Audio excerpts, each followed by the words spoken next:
साहब तवील जदोजहद आपकी भी है, सफ़र आपका भी है, सहाफ़ती सफ़र भी है। आज बेनज़ीर भुट्टो की 13वीं बरसी पे मरियम नवाज़ यानी नवाज़ शरीफ की बेटी का जाना और जो सियासी मुखालिफिन हैं जिस तरह की बातें करते थे एक दूसरे के ख़िलाफ़, अब एक ही प्लेटफॉर्म पे बरसी पे जाना, ये कितनी बड़ी डेवलपमेंट है? ये देखें, सियासत में ऐसा होता है, पहले भी होता रहा कि बहतरीन दुश्मन जो है वो एक दूसरे के बगलगीर हो जाते हैं। और मोहतरमा बेनज़ीर भुट्टो शहीद की बरसी पे मरियम साहबा का तशरीफ़ ले जाना काफ़ी लोगों को चौंका दिया। इससे देख सकते हैं कि आप कि इमरान खान के ख़िलाफ़ महाज जो है उसकी वजह से बिल्कुल ये सही बात है कि सियासी दुश्मन होने के अलावा ये नज़रियाती दुश्मन भी हैं। और जो मियाँ नवाज शरीफ की सियासत है वो सारी की सारी एंटी भुट्टो प्लैंक पर है। वो इस लिहाज से तो ये है, लेकिन ये कहना कि आज के दुश्मन बात के दोस्त हो गए वगैरह वगैरह वगैरह, ये जो कह रहे हैं आज, मसलन जो पीटीआई के खान साहब जो हैं उन्होंने भी कई अपने इसी किस्म के दुश्मनों को बगलगीर किया। कोई ऐसी अचंभे की बात तो नहीं है। अच्छा, लेकिन निज़ामी साहब यहाँ पे एक और चीज़ भी बड़ी इंपॉर्टेंट आ जाती है, वो ये है कि मुल्की सियासी मंजरनामे पे क्या होने जा रहा है। और ये जो पीपल्स पार्टी है जो आज बरसी पे मौजूद है, मोहतरमा की बना रही है, ये वो क्या मोहतरमा वाली पीपल्स पार्टी है या ये भी एक तरह से नई पीपल्स पार्टी है कि माजी में आप इसको कंपैरिजन आप कर सकते हैं या नहीं? What is the difference? अभी उस पर ज़रा मैं बात करना चाहूँगा। जी हाँ, ये पीपल्स पार्टी बहुत सारे मद्देनज़र से गुजरी है। वजारत उज़्मा भी 4 मरतबा इनके पास आई है। सरदारी साहब एक मुख्तलिफ़ किस्म के सियासतदान साबित हुए हैं, लेकिन कामयाब सियासतदान हैं। भुट्टो साहब ने जो बुनियाद रखी थी पार्टी की, वो तो बिल्कुल एक मुख्तलिफ फ्लैंक था, रोटी कपड़ा मकान और गरीब आदमी को शऊर देना। और ये मोहतरमा बेनज़ीर भुट्टो ने भी इसी चीज़ को आगे बढ़ाया कि एक जो पहले गरीब आदमी को सेल्फ रिस्पेक्ट थी वो दी। और हमेशा जो बात की वो एक बड़े लिबरल पॉइंट ऑफ व्यू से और गरीब आदमी की थी। जबकि अब जो पीपल्स पार्टी है ये अब रियल पॉलिटिक्स इसको कहते हैं, यानी जो ज़मीनी पॉलिटिक्स हैं वो कर रही है। अब इसकी वो देखें, ये पंजाब से भी ख़त्म हो गई और बाकी सूबों से अब ये सिंध तक महदूद होकर रह गई है।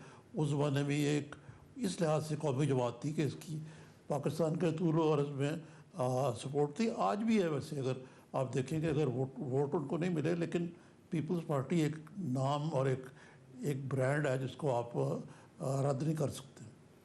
निज़ामी साहब, आपके तजुर्बे का फ़ायदा उठाते हुए सियासी मंजरनामे पे बात करूँगा। जो कुछ हो रहा है, क्या होने जा रहा है अगले 3-4 महीनों में? अपोजिशन ने अपना पूरा जोर लगा दिया, जलसे भी कर दिए, पावर शोज़ भी हो गए। लाहौर का जलसा PMLN के लिए एक बड़ा था, वाटरलू कुछ लोग कह रहे साबित हुआ, कुछ लोग कह रहे कि चलें एक वन ऑफ था। और आज लाड़काना में, घड़ी खुदा बख्श में, ये पीपल्स पार्टी का भी हो गया। अब आगे क्या होने जा रहा है? आगे क्या अपोजिशन ने मतवज्जा कर दिया है मुख्तदर हलकों को अपनी तरफ, या इमरान खान कामयाब हो गए? अभी तक का क्या एनालिसिस आपका और आगे आने वाली प्रेडिक्शंस क्या हैं आपकी? देखें, जो घड़ी खुदा बख्श ये इस शो है, इस लिहाज से ये मुनफरद है कि इसमें बाकी पार्टीज़ के भी लोग हैं। अदरवाइज़ ये प्योरली पीपल्स पार्टी का एक ओकेजन होता है। इस पर मैंने भी कई दफ़ा शिरकत की है, उसमें ये फ़र्क है। तो ये कोई उस तरह का, ये कोई ऐसी चीज़ नहीं है जो कोई शो ऑफ स्ट्रेंथ के लिए थी। जहाँ तक लाहौर का वाटरलू कहते हैं, इस बारे में मेरे ख़्याल से शो इतना बुरा नहीं था जितना कि उसको पीटीआई की प्रोपेगेंडा मशीन ने इसको साबित करने की कोशिश की। शो इम्प्रेसिव था। अब ये तो नहीं हो सकता कि 11-11, 6-6 लाख के हर दफ़ा जलसे हों, वो अपनी जगह पे है। लेकिन जो सियासी मंजरनामा है उसमें ये बात खासी काबिल गौर है कि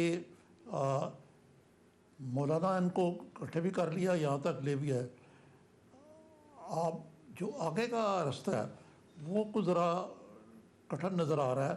और सबसे पहले तो बात ये है कि एक बुनियादी गलती की जा रही है, वो ये है कि पीडीएम को एक सियासी जमात के तौर पे पेश किया जा रहा है, हालांकि ये सियासी जमातों का अलायंस है। मुस्लिम पीपल्स पार्टी और पीएमएलएन, ये जैसे मैंने अर्ज़ किया, ये एक दूसरे के ज़िद्द हैं और पार्टियों की अपने अपने प्रोग्राम हैं। अब इन्होंने ये तो यहाँ तक तो आ गए, आगे कहाँ जाना है? अब इस्तीफ़ों का बड़ा ये गुंजलक मामला है। क्या पीपल्स पार्टी अपनी वाकई कुर्बान कर देगी सिंध में गवर्नमेंट? क्या ये गैर फितरी नहीं है कि एमएनए एमपी सेनेटर्स इस्तीफ़ा दे दें? अमली तौर पे शायद ऐसा नहीं होता। फिर एक तरफ कह रहे हैं कि हमने इस्तीफ़े दे देने हैं, हमने छोड़ देनी असम्बली, दूसरी तरफ बलदियाती ये ज़िमनी इंतखाबात में भी हिस्सा लिया जा रहा है और सेनेट के इंतखाब में भी हिस्सा लिया जा रहा है।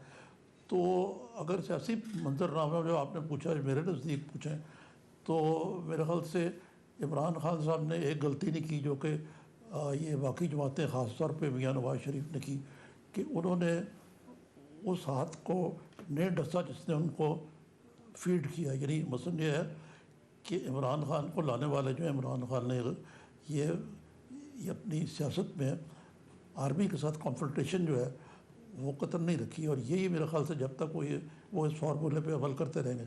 लेकिन इमरान खान साहब की छुट्टी होगी तो इस बेसिस पे होगी कि वो अपने मौजूदा रिकॉर्ड के साथ उनके लिए बड़ा मुश्किल होगा अगला इलेक्शन जीतना, और अगला इलेक्शन जो है उसमें विनेबल्स इस तरह इकट्ठे करके इलेक्शन लड़ना शायद इतना आसान ना हो। अच्छा निज़ामी साहब, इनकी जो तहरीक है उससे पहले ये बयानिया बड़ा था कि जी इमरान खान की कोई रिप्लेसमेंट नहीं है, कि अगर इमरान खान नहीं तो फिर कौन? अपोजिशन का जिस वक्त केसेस चल रहे थे, नवाज शरीफ अंडर प्रेशर, जरदारी साहब अंडर प्रेशर, कि कुछ भी नहीं नज़र आ रहा था अपोजिशन को। फजलुर रहमान बिल्कुल ये कहते हैं सियासी विल्डरनेस पे थे। क्या अपोजिशन की ये कामयाबी नहीं कि बिल्कुल विल्डरनेस से वापसी आ गए हैं? कम अज़ कम अब टेबल पे बैठने की बातें हो रही हैं, नेशनल डायलॉग की बात हो रही है, कि ये अपोजिशन की कामयाबी है? नहीं, ये कहना कि अपोजिशन की जो तहरीक है नाकाम हुई है, मैं नहीं कह रहा। मैं कह रहा हूँ उनका जो आइंदा का रोड मैप है, वो देखें ना, इनका सारा जो जोर है वो इसी चीज़ में, जैसे कि इमरान खान साहब ने ठीक कहा कल कि जी मुझे ये फ़ौज से निकलवाना चाहते हैं। इसके अलावा तो और कुछ नज़र नहीं आता। उनकी मेजॉरिटी है, उनके 2.5 साल पड़े हुए हैं, तो 2.5 साल के बाद ही कुछ हो सकता है अगर कोई एक्स्ट्रा कॉन्स्टिट्यूशनल तब्दीली ना आए। इसके कितने चांसेस हैं?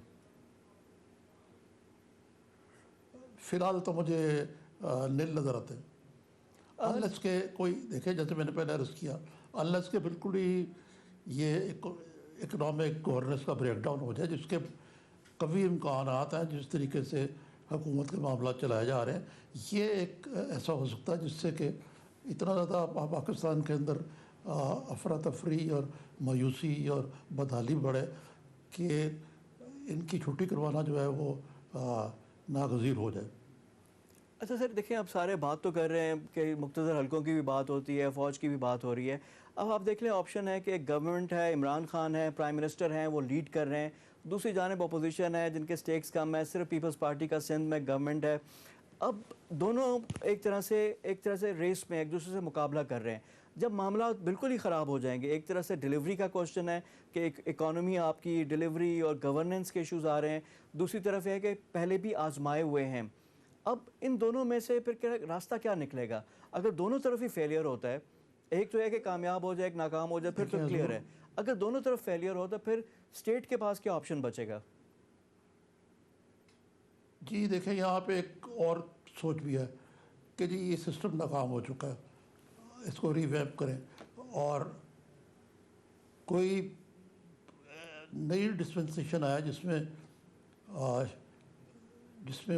अब जो अगर इस तरह होगा तो मुख्तलिफ हलकों का उसमें काफ़ी रोल होगा और ये ऐसे ही मामला चलेगा।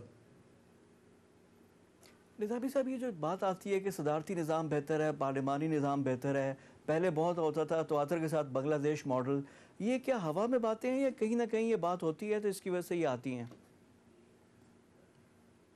नहीं, ये बिल्कुल बातें हैं कि एक पाकिस्तान में तबका जो समझता है कि जी अयूब खान हीरो है हमारा, उसको एक बड़ी तरक्की हुई, वो भी है। दूसरी तरफ ये जो 18th अमेंडमेंट है, इससे ख़ास तौर पे इमरान खान साहब तो बात करते हैं, लेकिन ये मुख्तलिफ हलकों में बात होती है कि जी वफाक का लाश हो गया, इसकी वजह से इसको बदलना चाहिए। अब वो एक बहस है कि आया सूबे के ऊपर एहसान कर रही है ये कि वफाक या वफाकी हुकूमत जो है नाकाम हुई है